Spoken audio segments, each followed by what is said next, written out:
ফিকি ইল্লা বিল্লাহ। আলোচনা শুরু করুন।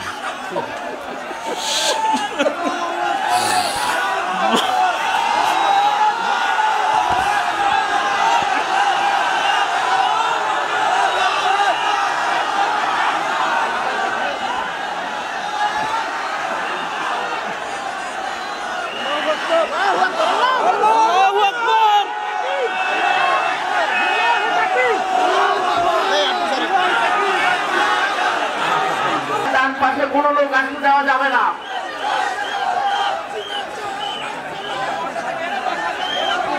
সম্মানিত সুধীমণ্ডলী, তৌহিদি জনতা, আপনাদেরকে বিনীতভাবে বলছি, আপনারা দয়া করে বসে পড়ুন। আপনারা দয়া করে বসে পড়ুন। মিডিয়া ভাইদেরকে বলছি, দেখাবে উযকুর ইসমি ফি তাহাজ্জুদি। ইনশাআল্লাহ। আনতে কামান বারাকাল্লাহু ফিক। জোয়ারিয়া সহ সবাইকে আদর। সম্মানিত উপস্থিতি, আর আমার প্রিয় ডক্টর মিজানুর রহমান আজহারি, 12 বছর আগে ওর এলাকায় গিয়েছিলাম আমি। ও তখন কোরআন তেলাওয়াত করেছিল। তো কোরআন তেলাওয়াত শুনে আমার ভালো লেগেছে। আমি বললাম, এদিকে আয়। আমার এটিএনের একটা ছোট্ট কার্ড ছিল, ওটা দিলাম তাকে, বললাম দেখা করবি এটিএনে। গেছে। যাওয়ার পরে আমার আলোচনার আগে দিয়ে একটু আলোচনা রেকর্ড করে টেলিভিশনে ছেড়ে দিলাম। সেই তার হাতে সবক। আজকে আমার মিজানকে আল্লাহ কবুল করুন।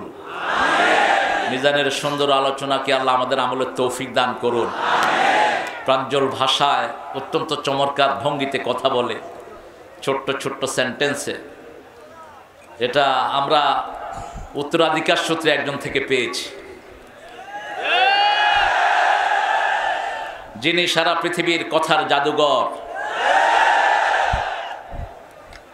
মিজান আমাকে অনেক ভালোবাসে এবং ফোনেও সে যখন কথা বলে আমাকে বলে উহিব্বুকা ফিল্লাহ, আমি আপনাকে আল্লাহর জন্য ভালোবাসি। আমিও তাকে আল্লাহর জন্য ভালোবাসি। অনেক দিনের বেদনা ছিল ওর, একটু দেখা হোক, আমারও ছিল তাই। এই জন্য দুইজন একজন আরেকজনকে দেখে শান্ত থাকতে পারলাম না। এটাই আমাদের মোমেনদের পরিচয় হওয়া উচিত। আজকে তাফসীরের ময়দানে যতজন কথা বলেন, আল্লাহ সবাইকে কবুল করুন। হযরতুল আল্লাহ মাওলানা তারিক মুনাওয়ার ভাই অসাধারণ চমৎকার কোরআন থেকে কথা বলেন। যাদেরকে দেখে দেখে আমরা কথা শিখেছি, যাদের অনুপ্রেরণায় এই কোরআনের ময়দানে আমরা এসেছি, তাদের মধ্য থেকে অন্যতম হচ্ছেন আমার শ্রদ্ধাভাজন বড় ভাই আল্লামা তারিক মুনাওয়ার ভাই। সে অনেক আগে ভাইয়ের সাথে দেখা, কত সালে, 2007-08 দিকে বোধহয়। তার মানে এক যুগেরও বেশি ভাইয়ের সাথে দেখা নাই। মাঝে মাঝে ফোন আলাপ হয়। আমেরিকায় যখন থাকতেন মাঝে মাঝে কথা হতো। অনেক ভালোবাসেন আমাকে, অনেক স্নেহ করেন, খোঁজ খবর নিতেন খুব। বলতেন, মিজান আমি নাই, তোমরা কথা বলতেছো, এত বেশি মাহফিল রেখো না যে স্বাস্থ্যের ক্ষতি হয়। প্রতিদিন গরম দুধ খাওয়া। বড় ভাই যেমনি ছোট ভাইয়ের খোঁজ খবর নেয়, এভাবে খোঁজ খবর নিতেন। অসাধারণ ভঙ্গিমায় কথা বলেন। অ্যারাবিক, ইংলিশ সব ল্যাঙ্গুয়েজে প্যারালাল, ঠিক কিনা? 3টি বছর বাংলাদেশের তাওহীদি জনতা ওনার কোরআনের এই বাণী থেকে মাহরুম ছিল। আবারও আমাদের প্রিয় বক্তা আমাদের মাঝে ফিরে এসেছে। আমরা সবাই পড়ি আলহামদুলিল্লাহ।